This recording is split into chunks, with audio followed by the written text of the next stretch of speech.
The story of the Buddha's life, like all of Buddhism, is a story about confronting suffering. He was born sometime between the 6th and 4th century BC, the son of a wealthy king in the Himalayan foothills of Nepal. It was prophesied that the young Buddha, then called Siddhartha Gautama, would either become the emperor of India or a very holy man. Since Siddhartha's father desperately wanted him to become the former, he kept the child isolated in a palace. Young Gautama had every imaginable luxury: jewels, servants, lotus ponds, even beautiful dancing women. For 29 years, Gautama lived in bliss, protected from the smallest misfortunes of the outside world. But then he left the palace for short excursions. What he saw amazed him. First he met a sick man, then an aging man, and then a dying man. He was astounded to discover that these unfortunate people represented normal, indeed inevitable parts of the human condition that would one day touch him too.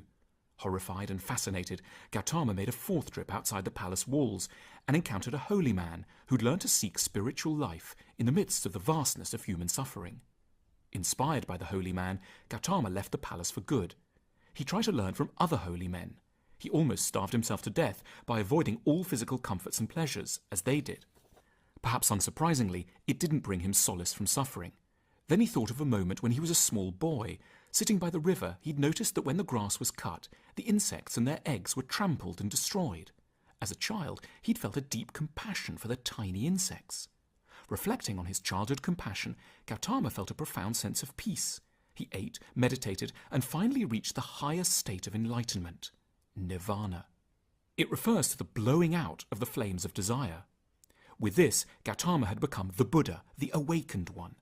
The Buddha awoke by recognizing that all of creation, from distraught ants to dying human beings, is unified by suffering. Recognizing this, the Buddha discovered how to best approach suffering. First, one shouldn't bathe in luxury, nor abstain from food and comforts altogether. Instead, one ought to live in moderation. The Buddha called this the middle way. This allows for maximal concentration on cultivating compassion for others and seeking enlightenment. Next, the Buddha described a path to transcending suffering called the 4 Noble Truths.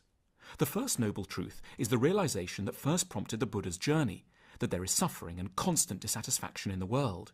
The second is that this suffering is caused by our desires. As the Buddha said, attachment is the root of all suffering. The third truth is that we can transcend suffering by removing or managing these desires. The Buddha thus made the remarkable claim that we must change our outlook, not our circumstances. We are unhappy not because we don't have enough money, love, or status, but because we're greedy, vain, and insecure. By reorienting our minds, we can grow to be content. With the correct behavior and what we now term a mindful attitude, we can also become better people. We can invert negative emotions and states of mind, turning ignorance into wisdom, anger into compassion, and greed into generosity. The fourth and final noble truth the Buddha uncovered is that we can learn to move beyond suffering through what he termed the Noble Eightfold Path. The Eightfold Path involves a series of aspects of behaving right and wisely: right view, right intention, right speech, right action, right livelihood, right effort, right mindfulness, and right concentration. What strikes the Western observer is the notion that wisdom is a habit, not merely an intellectual realization. One must exercise one's nobler impulses on a regular basis, as one would train a limb. The moment of understanding is only one part of becoming a better person. After his death, the Buddha's followers collected his sutras, sermons or sayings, into scripture, and developed texts to guide followers in meditation, ethics, and mindful living. The monasteries that had developed during the Buddha's lifetime grew and multiplied throughout China and East Asia. For a time, Buddhism was particularly uncommon in India itself, and only a few quiet groups of yellow-clad monks and nuns roamed the countryside, meditating quietly in nature. But then, in the 3rd century BC, an Indian king named Ashoka grew troubled by the wars he had fought and converted to Buddhism.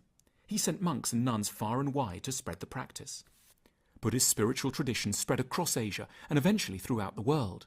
Buddha's followers divided into 2 main schools: Theravada Buddhism, which colonized Southeast Asia, and Mahayana Buddhism, which took hold in China and Northeast Asia. Today, there are between 0.5 and 1.5 billion Buddhists in both East and West, following the Buddha's teachings and seeking a more enlightened and compassionate state of mind. Intriguingly, the Buddha's teachings are important regardless of our spiritual identification. Like the Buddha, we're all born into the world not realizing how much suffering it contains, and unable to fully comprehend that misfortune, sickness, and death will come to us too. As we grow older, this reality often feels overwhelming, and we may seek to avoid it altogether. But the Buddha's teachings remind us of the importance of facing suffering directly.